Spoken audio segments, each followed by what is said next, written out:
My guest is Felix Contreras, host of NPR's Latino. Felix, welcome to the airwaves of Indianapolis. Thank you so much. We're really happy to be there. Can you give us a little idea of the genesis of how the show developed, the concept, and how you got it on air? To make it a very, very short story, we had an opportunity to pitch a pilot for a podcast in about 2009, and we went through and we spent some time putting together the concept and all that, and then we went live with the podcast in 2010, June of 2010. We like to say that we're conquering the world one mobile device at a time. I know in addition to being a reporter, you're also a musician and you play percussion in some Afro-Cuban jazz groups. Yeah, I've been playing the Afro-Cuban jazz, congas and timbales and bongos and stuff like that since I was a kid. So I do that, as my father said, to help me keep sane when I'm dealing with the rest of the world. In a way, it's really helped me in the show. It helps me understand what's going on with the music and how it's changing and how it's expanding and developing. So having a musical background has ended up being a very, very big plus. You cover so much music on Alt Latino. I'm curious if there's any guidelines or genre limits that shape the content that we hear each week. No.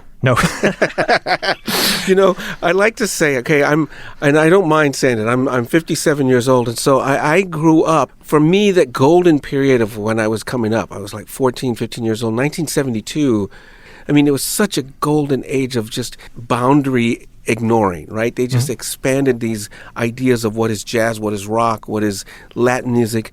So there was a really fertile period of time and just a great time to be a young kid soaking all this in. As I get older and go along, that's what's going to make an impression on me, is whether or not I hear some music where they're pushing it, trying something different, trying something new.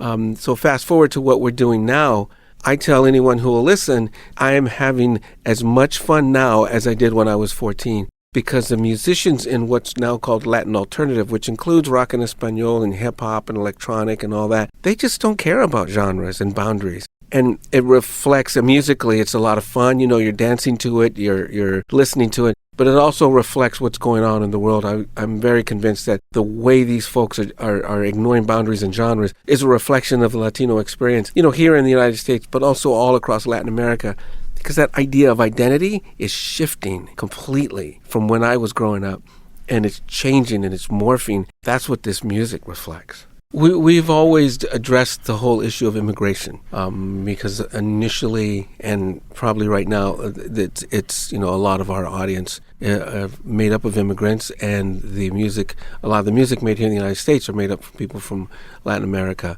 So the issue of immigration has always been something important to us, but we don't cover it in a traditional news sense.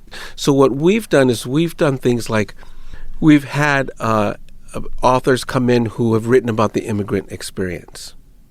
Sometimes there is a musical connection, and sometimes there isn't.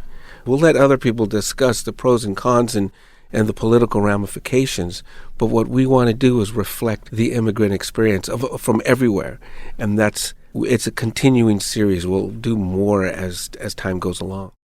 To hear this full episode and more, check out the Cultural Manifesto podcast on WFYI.org. or most places you get your podcasts. You can hear new episodes Wednesday nights at 8 and Saturdays at 3 on 90.1 WFYI.